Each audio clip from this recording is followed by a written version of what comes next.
Hello, everyone. This is Nurse B with Buzzing with the Bee. Today, I will begin a series of episodes on healthy family living. One of the first things a family needs is health insurance. Whether you're a family of one, two, or more, you need to be able to pay for medical costs if they occur. So, I will begin this vlog by buzzing about 3 things pertaining to health insurance. First, where do you go to get health insurance? What do you need to know about the different types of managed care plans? And what level of payment coverage should you select when getting health insurance?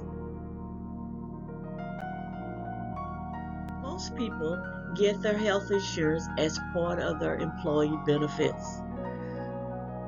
We have private health care insurance in the United States, so most of us get it through our workplace. Other places you can get it is through the marketplace, whether that's in your state marketplace or your federal marketplace for individual and family plans. And then if you are 65 and older, you can get Medicare through your Social Security benefits. So if you do not get your insurance at your workplace, most people go online and type in healthcare.gov.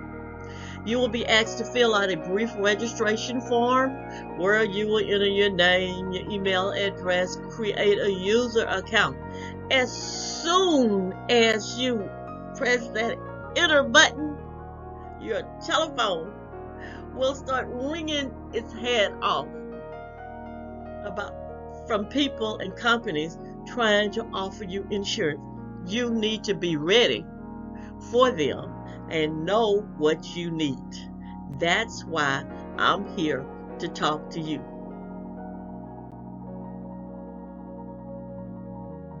November 1st and ends December 15th.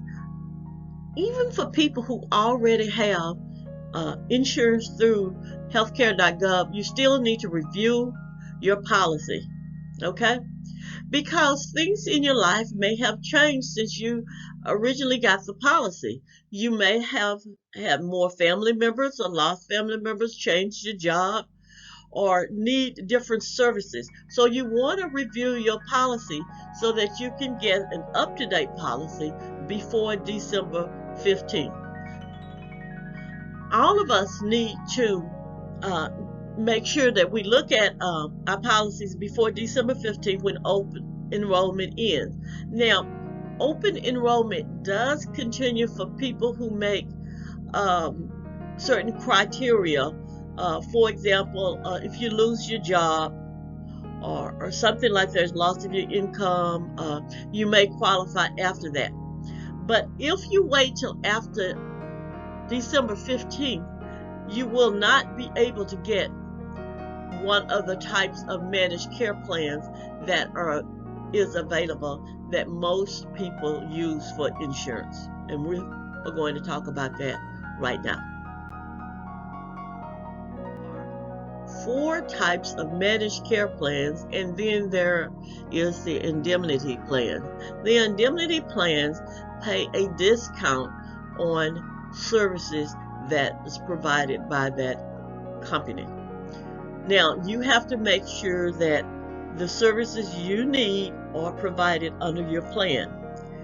And under the indemnity plan, you just have a discount on all services. You do not have a reacher point where you have a maximum out-of-pocket expense and it plays 100% from that point on. You will just get a discount, and you will have to pay all of your deductible before you start the discount, and you may have to file the insurance yourself. Now, the 4 managed care plans include, first, the higher price and the ones with more choices of providers and hospitals are your PPOs, preferred provider organization, and your POS, which is your point of service plans. Then you have the IPA, which is now known as EPO, and HMOs, which are less costly in premium but have more limitations on providers. We're going to talk about each one of those next. Now, the Health Maintenance Organization, or the HMOs, have a provider network, and you are limited to the people that's on that network. It does not pay for people who are out of that network except in emergency. You must select a primary care provider, and you must get a referral from that primary care provider to see a specialist. The PPOs is your preferred provider organization. You don't have to stay in network to use it. However, you will pay more if you go out of network. You do not have to have a primary care provider selected, but most people do. And you still must get a referral from your primary care provider to see a specialist. But many times the PPOs can be nationwide, so that may give you more coverage that way.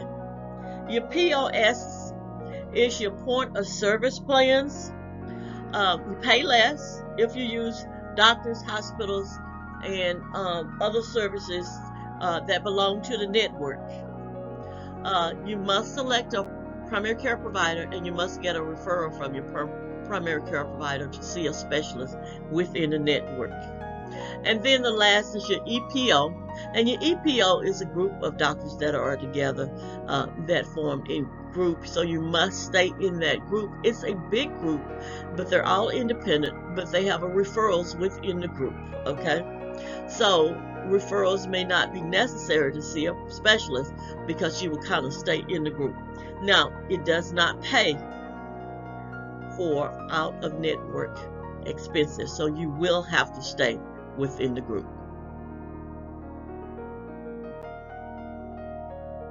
You know the types of plan, which one should you choose? Well, first of all, look at the cost of your premium. How much will it cost you per month? Then look at your deductibles. How much do you have to pay out of pocket per year before your insurance company will start paying 100%? That's an important thing. If you are not very ill or don't hardly ever go to the hospitals, you may choose to have a high deductible because you may not use it. Okay? What is your copayment? How much will you pay each time you go to see a physician? What's your copay on your medications? Most medications have a insurance have a tier for medications, meaning that you will pay so much at tier 1, tier 2, and tier 3, meaning the more expensive the medications are, will be at tier 3. Also, are there any co-insurances available, such as dental insurance and vision insurance, that you might need? Last, look at your benefits. How flexible is the plan? Can you use your own provider? That's the most important. So when you are talking to this insurance representative, have them look up the plan that you are considering to see if your doctor and specialist are on the plan. If not, you need to choose another plan or be ready to choose a different doctor. Otherwise, you're going to be paying out-of-network expensive. Healthcare flexibility. Is this plan just limited to a specific group of hospitals? For example, I was looking at a plan recently, and they said, well, you are limited to all the hospitals in this network. I said, well, what if I go somewhere else and there are no hospitals with that network there? And they said, well, then we can't pay. Well, that wasn't going to work for me. So you want to see about that. Also, as you age, you may experience different health problems. So you want a plan that might be flexible, that you can use nationwide.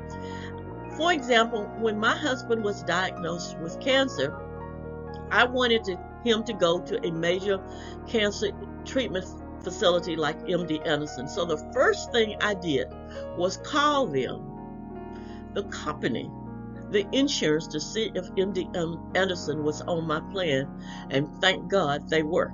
So I immediately called MD Anderson and gave them the information so that they could get him an appointment made. So these are things you need to consider as you age. And if you do have to go out of network, how much will it pay for out of network? That is important things to consider. And last, you need to look at the metal levels of payment for each plan. Now, no matter what plan you choose, whether it's HMO, PPO, POS, or EOS, you will enter these levels of metal. And that will tell you how much that insurance will pay before you reach the out-of-pocket expense, and then it starts paying 100%. For example, if you have the bronze level, it's only going to pay 60% and you're responsible for 40%. Silver, 70% and 30%. Gold, 80% it pays in 20%. And then platinum, 90% and 10%. When my husband was first diagnosed with cancer, he was in the hospital for a long time, and our bill was over $100,000. But we had a really good insurance that was at platinum level, and it paid 90/10. So, of course, now 10% of his bill was our deductible, and for the family at that point was $10,000 for the whole family. So, it paid 90, and we were responsible for the 10% deductible. And then from that point on, it paid 100%. So you want to make sure that you can get the best level of payment coverage that you can afford. You never know what might happen, and those medical costs can rack up really, really fast. So those are the things that you need to consider when you get in your insurance: the type of coverage that you will get and the level of payment that you will receive. As always, I want to thank you for joining with me, Nurse B, with another episode of Buzzing with the Bee. Be sure to like, share, and subscribe. You will see a little button floating down here in the corner on each slide. Please click on that so that I will know that you want to follow me. If you want to see some more of my vlogs, go to nurseb.com and you will find all of my vlogs listed. Remember that this vlog does not supersede the advice of your doctor or physician. This vlog is only for healthy living purposes. Again, thank you for joining with me. It's a pleasure providing services for you.